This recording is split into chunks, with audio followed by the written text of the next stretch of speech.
Okay, can we all see Yeah. uh, we can all see the video, right? Yes. Okay. So folks, today, writing through fear, reclaiming power, and finding courage is the topic of our writing workshop. Um, we're going to explore fear, how it affects us, how we navigate it, how writing can be a powerful tool for reclaiming our power in the face of it. We live in a world where fear often feels like a constant companion in the current political and social climate, as many of you express. Many are facing fear in a deeply personal fear about our safety, justice, belonging, or even the future. And these fears may stem from issues like systematic oppression that we're experiencing at the moment, threats to our basic rights, to our civil rights. There's climate change, there's rising polarization in our communities, and at the same time, the pressure to stay silent or keep going can make it hard to even acknowledge the weight of what we're carrying. But fear doesn't have to define us, fear doesn't have to control us. Writing offers us a way to confront its honesty, to name it, and to imagine how we might move through it together or individually. In this session, we're creating a space to reflect on how fear shows up in our lives and to celebrate moments of courage. No matter how big or small, writing can help us reclaim our voice, find clarity, and begin to imagine a future that feels freer, more just, and more possible. So, writing is inherently courageous. It allows us to confront truths, challenge silence, and open doors to change. One of the warm-up questions that we have, if anyone wishes to share, is when you hear the word courage, what comes to mind? And is there a person, a memory, or a story that inspires you when you think about courage? If anyone wishes to share, please feel free to do so. If not, we could just move on to the first writing prompt, okay? So for the next 10 minutes, um, I want you to reflect on a fear that you're carrying. What does this fear look like, feel like? How does it affect you, your thoughts, your actions, or your relationships? If your fear could speak, what would it say to you? So 10 minutes, folks, and the timer begins now.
Have 2 more minutes.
Okay. The next prompt, which is gonna write through it.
We have 4 more minutes.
One more minute left for this prompt.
Okay, next prompt.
5 more minutes.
Okay, next prompt.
Okay, folks, I am going to stop it right there just to give you an opportunity to share anything that you've written during this almost an hour. Does anyone want to The video is off. Does anyone wish to share? Mel? Let us know the prompt you're responding to, Mel, okay? I believe it's writing prompt number 3. Um, could you just remind me of what it read, please? I It don't. was Three. a moment of courage. Okay, got it. All right. So can everybody hear me okay with the mask? Okay. In March 2007, I finally got my driver's license after the third time of trying. I was in Buffalo, New York, had finished grad school, returned from Cuba. My family had already moved to Tampa, Florida, and I decided to stay in New York City. My best friend at the time offered to have me move in with her, and I accepted. All of my belongings were in Buffalo, New York, with me. As a college student, I didn't have much funds, so my only way to get to New York City was to rent a U-Haul truck and drive to New York City. How the fear quickly set in. A truck for 8 to 12 hours alone? This is how Mel dies, I thought. I could have left all my things and just taken a flight, but I had many belongings that I loved and didn't want to part with. And so I did it. I rented a U-Haul truck, huge one, because the smaller ones were out, packed it up and left Buffalo at 4 a.m. to get on the road back home to New York City. I set the truck up with snacks, liquids, music to keep me company, and plenty of coffee. I went on MapQuest at the time, printed the instructions, and drove to meet the sunset and what I felt was the most boring linear road of my life. It was almost hypnotizing. When I got tired, I stopped at gas stations to take naps, stretched out my tense body, and hit the road again. At one point, I even fell asleep behind the wheel. I've always been super grateful for those rumble strips on the road. Lifesavers for sure.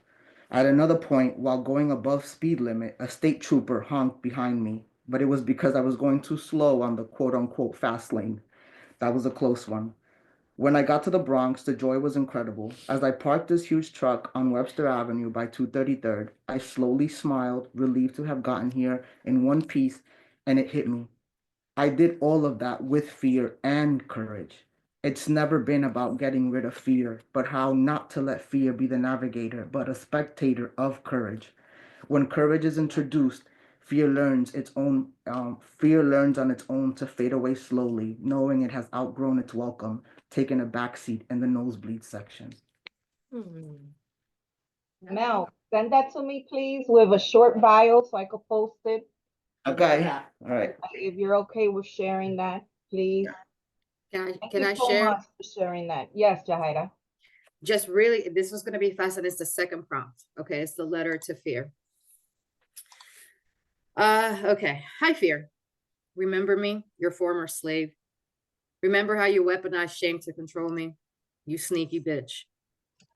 That was clever, and it worked like a charm. You let me see my dreams. You watched me chase them. And once I got close, you'd sneak in and whisper, uh-oh. Do they know about you? Are you sure you deserve this? Do they know how you never met your dad or how you never graduated from college? Nice wife you got there. It would be a shame if she found out about your secret cocaine addiction. She'd leave your ass so fast you'd never know what hit you. Better hide. But fear, there is a chink in your armor. And I found it. It's love. Oh, you hid it from me for years. I had to crack the code on how to learn to love myself. Thank you for that. You know what I did with that love? I came clean and I got clean. I built a new life with love as its foundation and joy its brick and mortar. I know you're always threatening, but I know how to beat you, you sneaky bitch.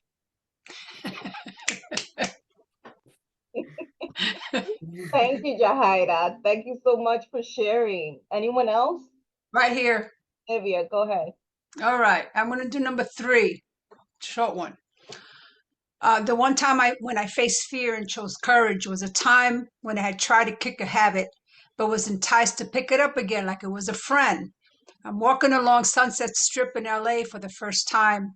The Euro hippie lifestyle impressed me, being a teen Nuyorican runaway from an Alleluia mom.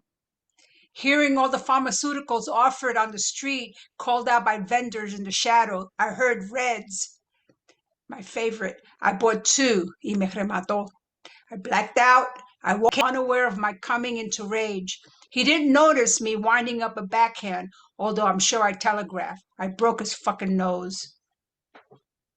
Oh my God, Nivea. I'm so sorry you went through that. Thank you so much for sharing. Wow. Anyone else? I can share. Go ahead, Ilani. I will talk about writing prompt 1. I will just kind of like give a gist because I wrote too much. So basically my fear that I named was the fear that I might have to make the difficult decision of leaving the US just because I no longer feel safe here anymore, especially as a Black, queer, disabled woman. And like literally every single identity that is being attacked right now. So honestly, I don't feel like I'll be able to live a peaceful life here, at least for the next 4 years, especially since the education system is being gutted and I'm a college student who is on financial aid and who has a Pell Grant and he's trying to take that away. And as someone who takes insulin, who takes birth control, and who has a service animal, and how like the healthcare system is collapsing. So I might not have access to those things, and I might not have public access with my service animal anymore if he gets rid of ADA. So things like that, that is probably just going to make my life really difficult. And things that I have already really struggled with anyways, just from the state of this country in general. So I was kind of just writing about that and how like it's going to be difficult for me to even make that decision because like many people in my family are not going to make that same decision and who can't make that same decision because they don't have the means to leave. And so that's kind of what I talked about in there, and just how like there's that little voice in the back of my head being like, get out of here. Like that's what my fear would say, like just get out of here. But like being at war with myself on like what am I willing to sacrifice, what am I willing to leave behind for the sake of peace. Wow. It's a very difficult decision. I send you all my prayers, Ilani. A lot of us are facing that decision. Is there anyone else who wishes to share? Someone raise their hand, Lily? Yes, I am going to respond to prompt 1. Miedo. Scream to the sun, scream to the moon and stars. Grita a los 7 vientos. Rage is the vibration I feel rushing through my veins as my blood boils over. Sangre. Sangre taína, sangre divina. Quiero que corra la sangre. Quiero borrar de la historia todas tus huellas, todas las injusticias que el cielo ha permitido. Sangre. Yo quiero que el sufrimiento se convierta en un nudo en tu garganta, que tus tripas se enreden, que sientas todo el dolor de las injusticias, que todo el sufrimiento de nuestros ancestros corte en tus venas como fileres frisados sobre hielo, que no tengas ni un medio segundo de paz. Listen to the rage of all the innocent beings suffering all across generational multi-timelines. Burn in what you have created. And Thank you, Lily. Thank you. Who else? Anyone else? I never been into this group, but I decided to kind of share today because the idea kind of resonated with me, and so I wanted to share the second prompt. Go ahead. Let me see. I just was in it. That was write directly to your fear. Write a letter. Dear fear, you have shielded my own self from the crazy moments with my mother, her hitting me, treating me like a punching bag or some sort of emotional release, to seeing the trauma and seeing the secrets of how the demon moves in my family. You have said no one will understand, and I see. And I see that I now must push forward with the idea that I really do not know anything I need to let you go and go naked into the world. Your own needs to smother me have suffocated enough, and I have been dependent on your ideas. You said, one, they will not understand. Two, they will not believe, and that I should accept the plate and life given. And three, the fear of change in a family that has never been there for you. They never knew who you were, and now you are still holding on for a little praise and a little love from the abusive mother who has always been too selfish to understand or see how to move forward and stop pretending. Thank you, Gregory. And it kind of feels like our country is going in the same way. Yeah. Thank you for sharing. Anyone else? I will share. April, and after April, you go, Ruth. Go on, April. Okay. This is the prompt for Dear Fear. Dear Fear, I'm taking my breath back. I can be in the dark and I can turn on the light. I'm stronger than I think, can weather a bit of cold, discomfort. I can be with silent spaces, even though you jump to fill them. I will be okay without you, for I know that you masquerade as protection, but foster premature death and shrinking, clutching things to myself, covers, distractions, crutches, desires, anything else to keep me from simple confrontation with self, with breath, space, and time, shackled to service and the lie that I cannot walk away. Turn this shit off. Stop scrolling, clicking, wasting time, life. Dear Fear, I thank you for the good of keeping me here on earth, albeit in a twisted mess. Thank you. Thank you, April. Ruth? Okay, I think this is the first one as well, the first prompt. Every night before I go to sleep, I write in my journal, and every night what I write is, tomorrow I will be a better mom. Tomorrow I will yell less and listen more. Tomorrow I will rush them less and remove my lack mindset. I go to sleep asking, am I doing enough? I'm not doing enough. I'm doing too much. I should have explained that thing to my kid better today. Tomorrow I will take a breath before I speak. Tomorrow I won't let them see me worry. I will let them be seen. I will let them express themselves. I will not answer all their questions for them. I will let them be curious and let them find the answers for themselves. I will let them be brave, but I don't want them to feel afraid. I don't want them to feel alone. What if they feel like I'm not protecting them? Am I doing a good job? Will they talk about me to the therapist one day, say, my mom made me this way? Will they blame me? Will they describe how their mom used to cry all the time? When she was happy, when she was sad, when she was tired, when they were late for school? Do they know how much I worry about them all of the time? Do they know that I feel like I'm failing at this?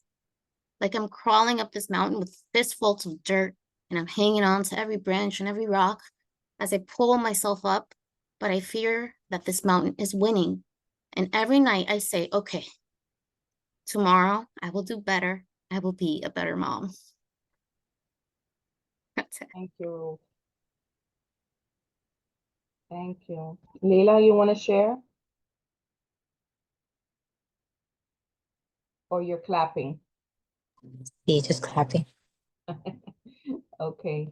Anyone I else? just say that sort of self-reflection is really good, like sometimes you think that, you're failing, but really in the end, most people just go on, they grow and they see all the things that that you did for them, because in the end, it's like, it shows if you're a good mother, if you're, if you care, if your family is, so I always want to say, they make books about this, but it's like, it's not that complicated. It's just enough love, enough attention, and let them figure out some things on their own. Thank you, Gregory. I have found that I have children, I have stepkids and I have my own children, 4 of them all together. Anyone who reflects and feels that they're messing up their kid probably isn't. Moms who are narcissistic and abuse their kids most of the time do not self-reflect. It's not their fault. that you're not doing anything wrong to them. It's obviously everything is external. So, give yourself some grace and, try your best is all that I can say. Being a parent is really, really hard. Yeah, and to add to that, I'm a stepmom, and what I learned, I feel like being a step parent has been one of the biggest lessons of my life. It's such a mirror to yourself, right?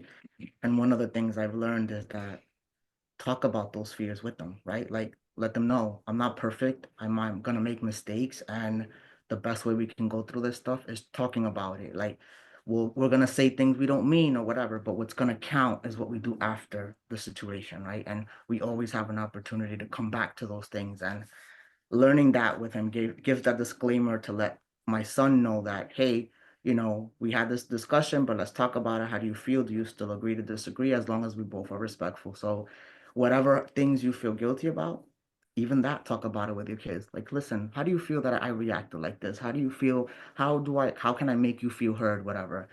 Still add the Dominicanness, like, hey, espérate, no te pase, but Of course.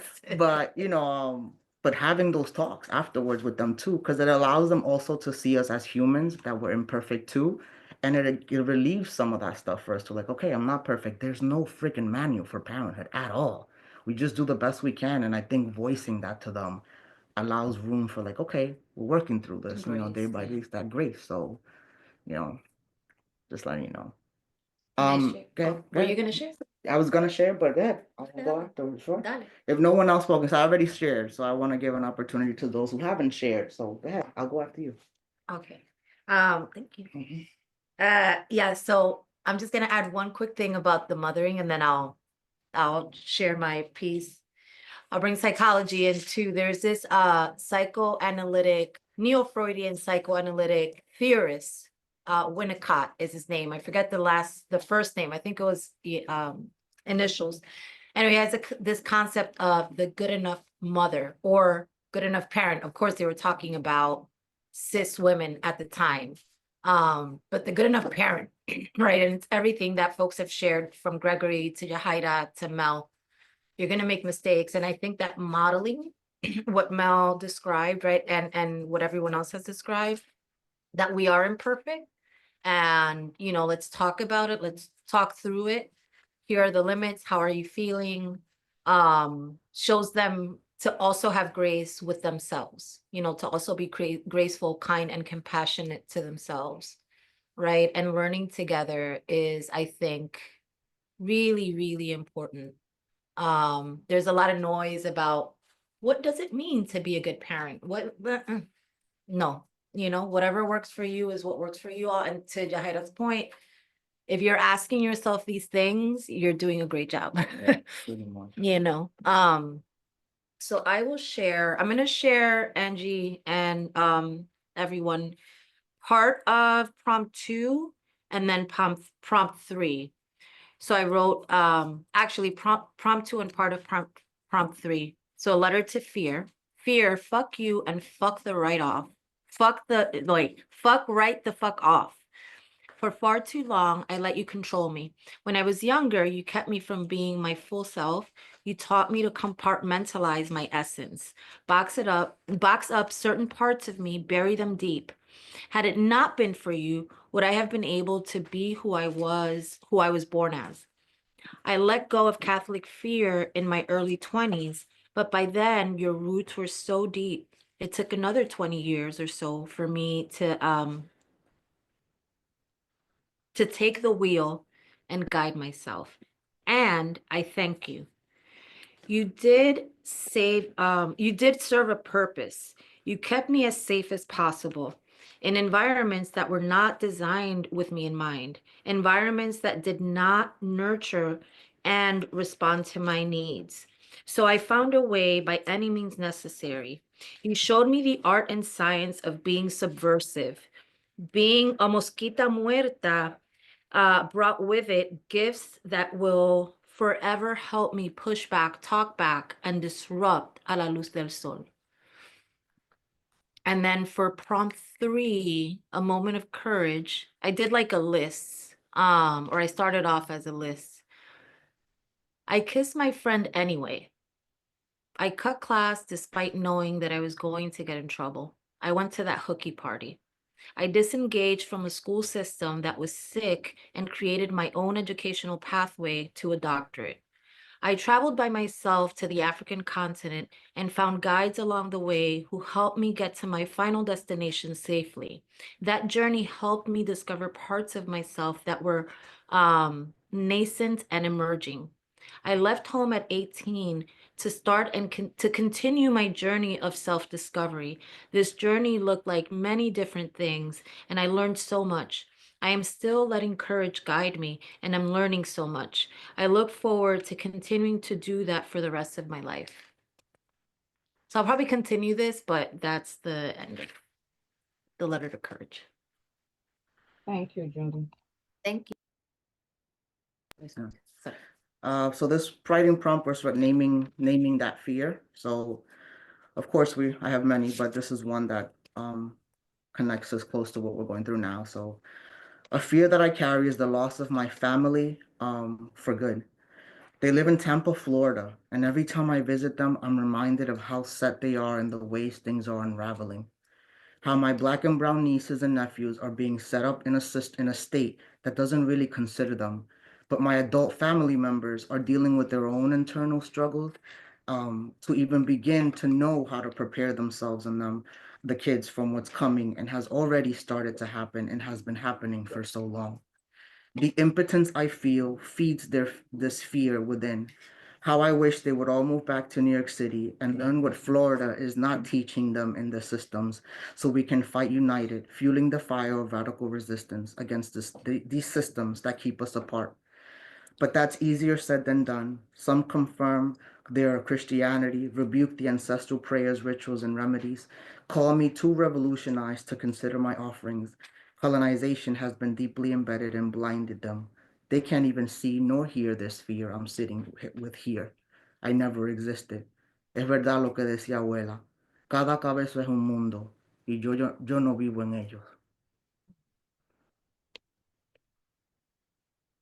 Thank you, Mel. Anyone else? Yeah, I'll share one more if it's okay. The first prompt, what does fear look like? I want to buy a gun. I want to keep it at my bedside so I can feel like I'm ready to face whatever is at the other side of my front door. I don't like guns. I spent 6 years in the military living with a rifle. I named it Tupac. I kept it clean and well maintained. And thankfully, I only had to shoot it at the range. I was glad to give that shit back. I had friends that were shot dead. Yet I want to buy a gun in case they come to take us away when gay marriage becomes a crime, or for harboring my neighbor because she's undocumented, or for my political social media posts for calling the president a fat sack of orange turds. But I hate guns. A gun put my son in jail when he threatened to kill me in a schizophrenic psychotic episode. He drove all the way from Texas, when you can practically get those out of a vending machine, and drove to Jersey because I needed to pay. Yet I want to buy a gun because in America, nothing comes fear more than steel. Thank you. Anyone else? Can I share? Sure, Naima. Sure. Hi, my name is Naida. This is my first time at a writer's workshop. Been meaning to come for a while, so I'm here now, and I'm happy to be Welcome. here. You dropped that Thank you. fear and you joined. I did. This is the first prompt. I said, I fear not being enough.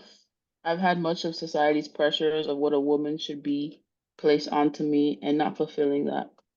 It affects me because I know that these are social norms and expectations created by whoever the fuck knows, and I get that, but I still haven't let go of this desire to meet it. It's almost like, am I ever good enough yet? It impacts my relationships with men because no one is ever good enough.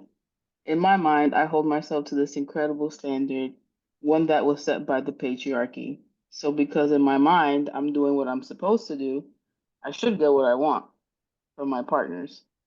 My fear is telling me that I'll probably never be enough for anyone, and I need to learn to be okay with that. Thank you. Thank you, Naide.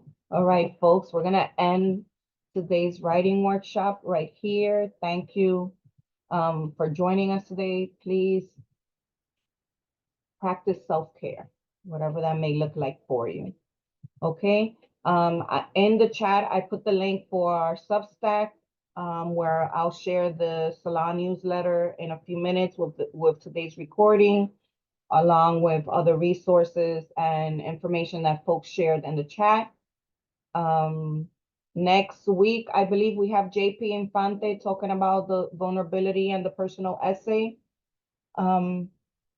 He'll be teaching the next, I think it's the next two writer salon workshops, but stay tuned, okay? Thank you. Have a good Sunday, folks. Muchas gracias.